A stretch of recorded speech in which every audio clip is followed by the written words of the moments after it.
White ఆటా పిండి రొట్టె వెరైటీగా చేసుకోవడం. కొద్దిగా 3 గ్లాసులు వైట్ ఆటా పిండి, కొద్దిగా బియ్యం పిండి, కొద్దిగా కొత్తిమీర, కొద్దిగా కరివేపాకు, కొద్దిగా ఎర్రగడ్డలు,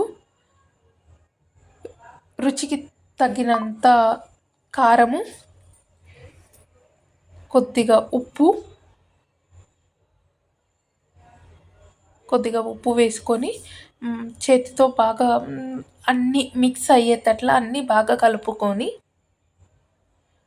కొద్దిగా రుచి చూసి ఉప్పు కారం సరిపోయిందా లేదా మీకు తగ్గట్టుగా చూసుకొని, కరెక్ట్గా ఉంటే దానిలో తాగే నీళ్ళు వేసి బాగా కలిపెట్టి అంత వీడియోలో చూపించినట్లుగా కలుపుకొని ఉంచుకోండి సైడ్కి.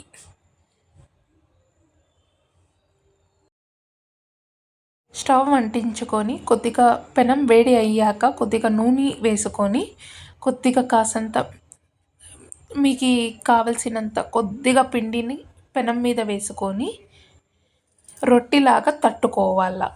రొట్టె ముందరికి సాగకుండా ఉన్నప్పుడు కొద్దిగా నీళ్ళల్లో అప్పుడప్పుడు మధ్య మధ్యలో చేతిని నీళ్ళల్లో కద్దుకొని రొట్టెలాగా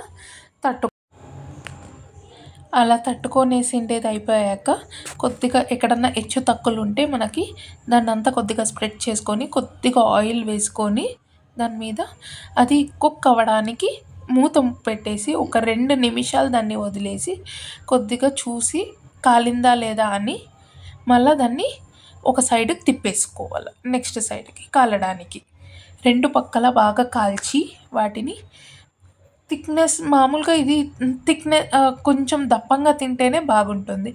2 పక్కల కాలిన తర్వాత దీన్ని మనం చట్నీతో అన్నా ఊరగాయతో అన్నా నంచుకొని తినచ్చు, బాగుంటుంది.